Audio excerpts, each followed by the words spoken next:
পৃথিবীর বুকে এমন এক বন আছে যাকে বলা হয় পৃথিবীর ফুসফুস। কোটি কোটি গাছ একসাথে দাঁড়িয়ে আছে যেন প্রকৃতির রক্ষক।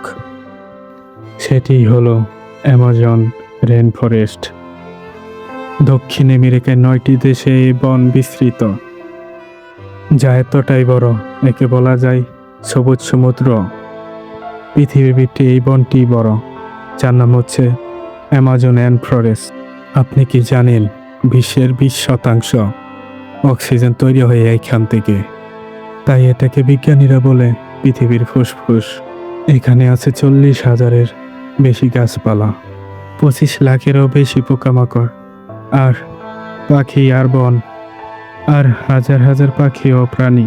এমনও কিছু কিছু প্রাণী আছে আজ পর্যন্ত কোনো মানুষের চোখে ধরা পড়েনি।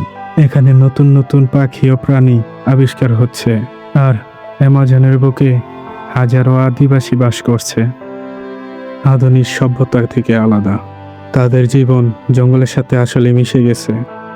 গাছ ও নদী তাদের সাথেই ভরসা, কিন্তু এই বনের ভিতর লুকিয়ে রয়েছে অজানা ইতিহাস। কিন্তু এই জঙ্গলের ভিতরে এমনও প্রাণী আছে, কেউ কেউ বলে জঙ্গলের অংশে এমনও প্রজাতি আছে যা কিন্তু আমরা কখনো দেখিনি।